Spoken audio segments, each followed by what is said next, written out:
My beloved brothers and sisters, we are living in times where many people have lost control over themselves. They speak without thinking, react without reflecting, spend without planning, and allow their minds to wander into places that damage their hearts. But the true believer is one who strives to gain control, not over others, but over themselves. Let us begin with the mouth. How many relationships have been broken? How many hearts have been shattered? How many reputations destroyed simply because someone could not hold their tongue?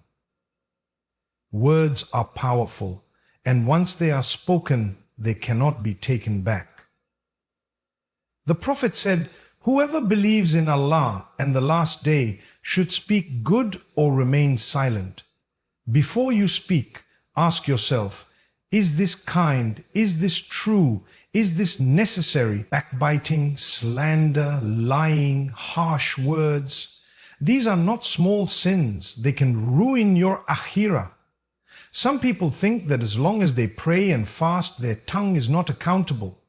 But on the day of judgment, many people will come with prayers and fasting, only to find that their good deeds were given to others.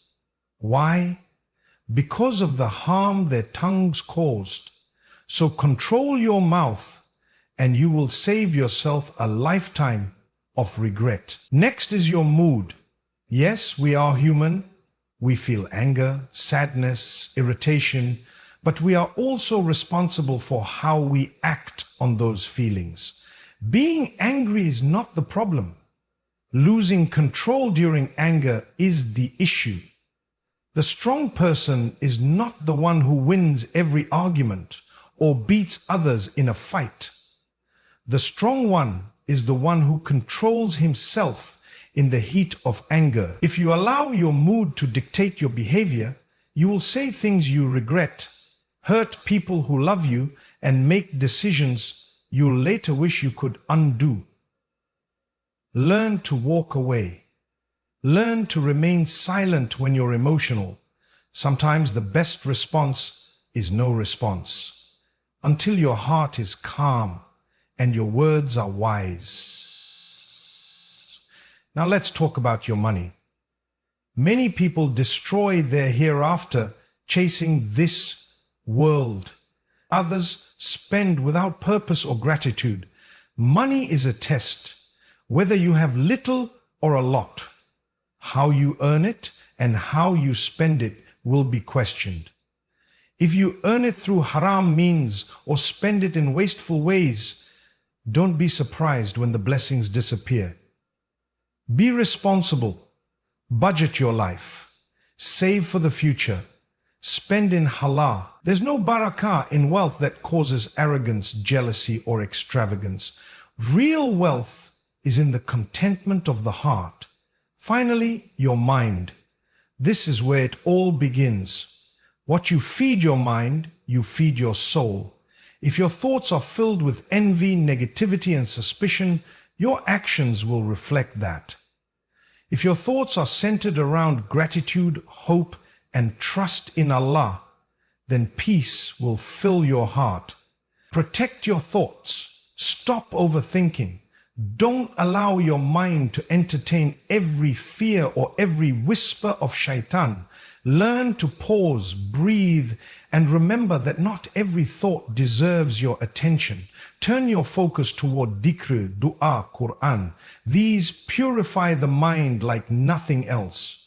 So my brothers and sisters, if you want to live a life of peace and barakah, learn to control these four things: your mouth, your mood, your money, and your mind. This is true discipline. And discipline is part of taqwa. When you control what you say, how you feel, what you spend, and what you think, you're not just protecting yourself in this world, you're preparing for success in the next. May Allah grant us the strength to control our nafs and live a life that pleases Him. My beloved brothers and sisters, one of the most powerful gifts Allah has given us is the ability to speak with just a few words we can bring joy to someone's heart. We can uplift a soul in pain. We can bring hope to someone who is drowning in sorrow. But with the very same tongue, we can also destroy relationships, crush dreams, and wound hearts in ways that can never fully heal. Sometimes it takes only a single word, a moment of anger, a careless comment, a sarcastic remark, and everything changes. A friendship built over years is ruined.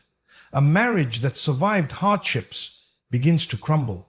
A parent-child bond is broken. That one word may seem small to you, but its consequences may last a lifetime. Allah has warned us in the Quran, and the Prophet has reminded us time and time again, be careful what you say. Speak only that which is good. Control your tongue. Why? Because your tongue can either take you closer to Jahannam or it can lead you straight into Jahannam. Some people think that backbiting is just casual conversation. They sit together, speak about others, mock, insult, joke at someone's expense, and then laugh. But they don't realize that every word is being recorded by the angels. Every word will be replayed on the Day of Judgment. And the person they mocked may stand in front of Allah on that day and say, "Oh Allah, this person humiliated me.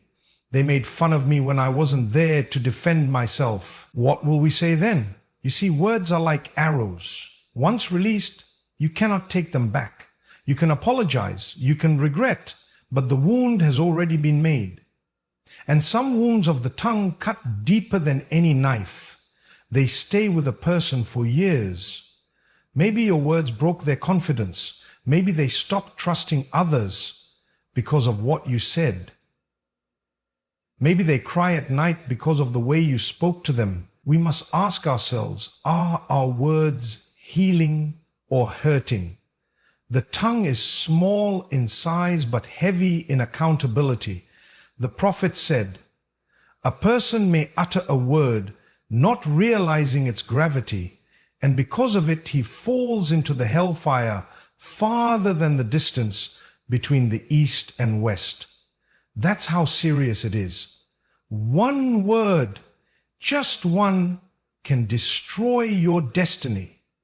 When you are angry, that's when the test truly begins. Anyone can remain polite when things are going well, but your real character shows when you're upset. Can you still control your tongue when you are provoked? Can you still choose silence when your ego wants to attack? That is strength. That is taqwa. That is the quality of the believer. Sometimes we raise our voices at our parents, forgetting that Jannah lies beneath their feet. Sometimes we insult our spouses, not realizing that the love we're destroying is a gift from Allah. The love we're destroying is a gift from Allah. Sometimes we raise our voices at our parents, forgetting that the love we're destroying is a gift from Allah. Sometimes we raise our voices at our parents, forgetting that the love we're destroying is a gift from Allah. Sometimes we raise our voices at our parents. Sometimes we mock our siblings or colleagues, forgetting that pride in the heart and poison on the tongue are a deadly combination. We need to pause, think, reflect before we speak. Is what I'm about to say going to please Allah or anger Him? Will this sentence bring someone closer to me or push them away? Will these words be written as good deeds or sins? And if we don't know the answer, then silence is better. Our Prophet was the best in speech. He spoke the truth with gentleness. He corrected others with compassion. He never used foul language. He never raised his voice in arrogance. And he told us that the best among us are those whose tongues and hands are safe for the people. So my brothers and sisters, let us make a promise today to think before we speak, to speak with kindness, and to stay silent when we are unsure, because a single word can destroy a lifetime of trust, love, and connection. But a single word can also save a relationship, mend a heart, and bring peace. Don't let your tongue become your downfall. Let it become a tool of goodness. Speak dhikr, recite Quran, make dua, share words of encouragement. Use your tongue to bring light into darkness, not fire into peace. And remember, your destiny is shaped not just by your actions, but also by your words. Control your tongue before it controls you. May Allah protect our tongues from evil and fill them with truth, compassion, and remembrance. My beloved brothers and sisters, one of the greatest challenges we face in life is not the difficulty itself, but how we respond to it. Every day we are tested, not just by hardship, but by the way it makes us feel. Anger, jealousy, frustration, sadness, anxiety. These are all emotions that every human being experiences. They are not sinful in and of themselves, but what matters is whether we allow these emotions to become louder than our faith. You see, when something provokes you, when someone insults you, when life disappoints you, what happens in that very moment determines whether your response is driven by the nafs or by iman. If you act immediately based on what you feel, you may say things, do things, or make decisions that you will regret for years.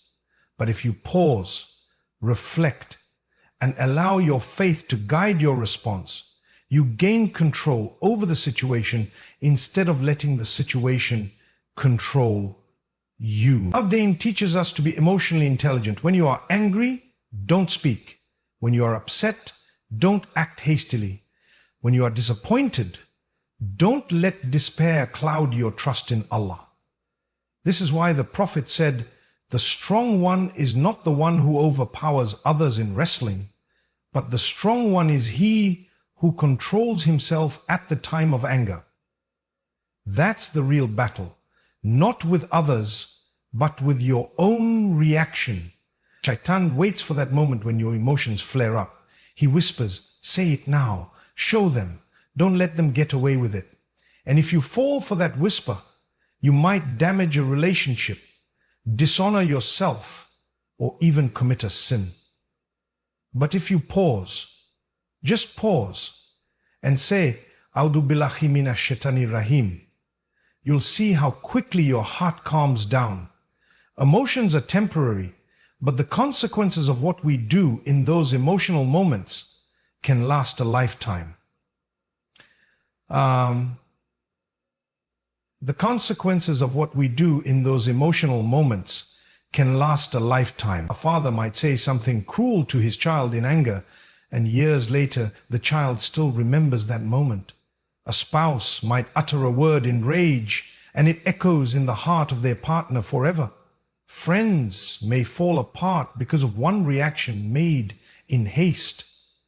That's why the Quran teaches us over and over, be patient, hold your tongue, and do not act from a place of blind emotion.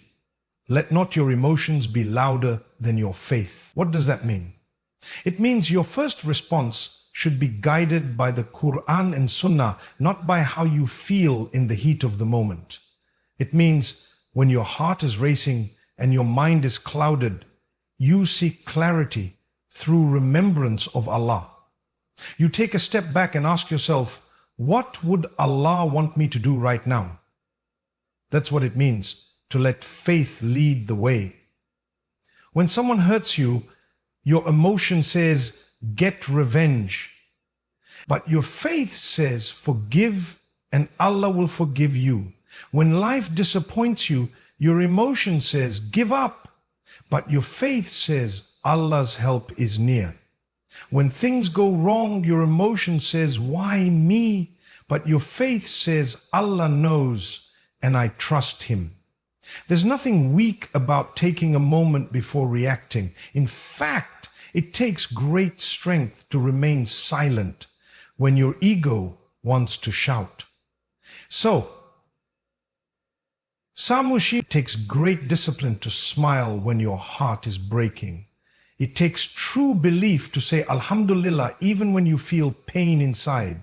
This is what builds your character. This is what brings barakah in your relationships. And this is what makes Allah love you. You won't always get it right. Sometimes you will react. Sometimes you will speak in anger.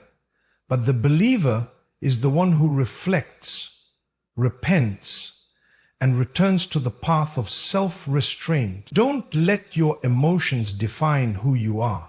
Let your faith shine through in your calmness, in your patience, in your ability to walk away when your nafs is calling you to react.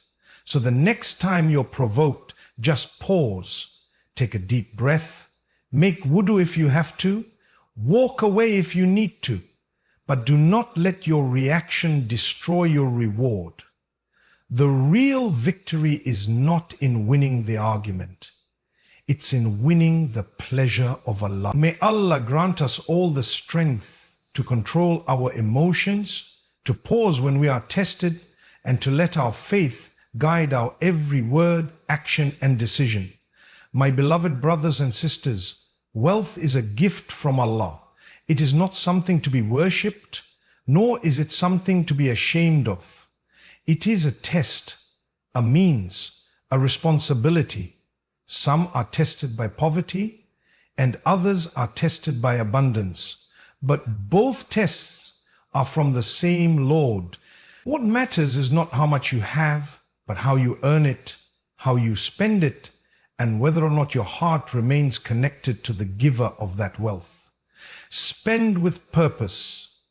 Many people today spend money simply to impress others, to follow trends, to fill a void inside them. They buy what they don't need to show people they don't even know.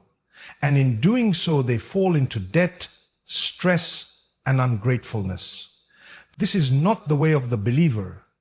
The believer spends with awareness. The believer asks, is this pleasing to Allah? Is this necessary? Is this going to help me or harm me in the long run? Purposeful spending means you budget your money just as you budget your time. It means you know where your money is going and why. There is no blessing in extravagance. Allah does not love those who are wasteful. When you waste, you are denying the value of what Allah has given you. Even if you have millions, be humble in your spending. The Prophet lived with simplicity, even when he had the means to live in luxury. Why? Because true richness is not in the size of your bank account. It is in the contentment of your heart. Now, let us talk about earning with integrity. It is not just about how much you earn. It's about how you earn it. It is not just about how much you earn. It's about how you earn it. It is not just about how much you earn. It is not just about how you earn. It is not just about how you earn. It is not just about how you earn. It is not just... There are people who chase wealth in every direction, even if it means cutting corners, deceiving others, or getting involved in haram. But what is the point of wealth that brings the curse of Allah? What is the benefit of profit that brings punishment in the hereafter? When you earn money through interest, bribes, fraud, dishonesty, or deception, that wealth may look attractive, but it comes with a price. The barakah is removed. Your peace is disturbed. Your du'as are blocked. The Prophet said that a man who eats from haram, his prayers are not accepted for 40 days. Think about that. You may appear successful on the outside, but inside your soul is starving. There is no success in earnings that come through sin. Be honest in your trade. Be fair in your dealings. Work hard with dignity. If you do your business in a way that pleases Allah, He will put barakah in it. You might earn less than others, but your heart will be full. Your sleep will be peaceful. Your family will be content. And Allah will open doors for you that you never imagined. And lastly, give with sincerity. Charity is not just about handing over money. It is about the state of your heart when you give. Some people give so that others will praise them. Others give so that they can remind people of their favors. But the one who gives sincerely for the sake of Allah expects nothing in return, not praise, not fame, not even gratitude. When you give with a pure heart, you are not decreasing your wealth, you are increasing it. Allah says in the Quran that charity does not decrease wealth. In fact, it multiplies it in ways you may not see immediately. It brings barakah. It brings protection. It opens the doors of sustenance. Don't wait until you have millions to start giving. Give from what you have now. Even a small amount, given sincerely, is beloved to Allah. Remember the woman who gave just a piece of cheese in charity, and Allah forgave her sins. Or the man who gave a single date in the path of Allah, and it became like a mountain in reward. It's not about the size of the amount, it's about the size of your sincerity. So my brothers and sisters, live your financial life with consciousness. Spend with purpose. Don't fall into waste or pride. Earn with integrity. Stay far away from haram, no matter how tempting it looks. And give with sincerity, expecting your reward only from Allah. That is how you turn money, something worldly, into a path to the eternal. May Allah make us people who are responsible with our wealth, generous with our giving, and conscious of Him in all that we earn and spend.